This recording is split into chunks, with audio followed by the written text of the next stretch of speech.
još je nema, sad će me čuti. Bok!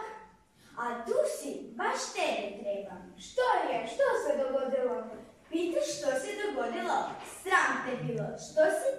Što si to meni pisala na Viberu? Što sam pisala? Nemam pojma. Nemaš pojma? Ma nemoj, možda sam ja to za sebe pisala da sam nesposobna, dosadna, ružna i smrdim. Ja sam to napisala. Kako me možeš optuživati za ono što nisam napravila? Ivona, digni lutku više. Sad te lažeš, ti si to napisala, a onda su i ostali pisali iste stvari.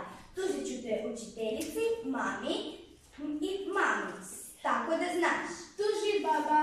Reci to još jednom, počupat ću ti svu kosu. Pusti me, da me nisi dirala i ja ću tebe počupati kosu. Hej vas dvije, što se ovdje zbiva? Mir! Ova ovdje je napisala meni na Viberu, a sad to ne želi priznati. Ona se meni rugala kad sam dobila dvojku iz ispita. Samo sam je vratila. Tko ti se rugao, lažljivice jedna? Mir, kako je to ponašanje? Zar vi ne znate razgovarati kao dvije pametne djevojčice? Ne želim razgovarati sa onima koji me vrijeđaju. I ti si mene vrijeđala. Ja ne želim razgovarati. Dosta, tišina. Sad ćemo mirno riješiti ovaj sukob. Jasno, da čujem što si napisala na Viberu. Ništa. Lažeš. Čekam odgovor. Napisala sam joj da je nesposobna, dosadna, ružna i smrdi. Jako ružno. Zašto si to napisala? Izazvala me, rugala mi se.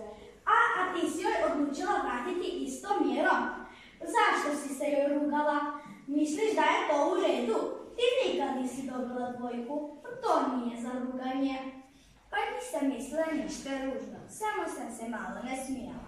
A ona je to odmah pretvorila u veliko zlo. I pisala svašta o meni. Nisi se trebala nasmijati, a ti nisi trebala pisati svašta ružno kao njoj.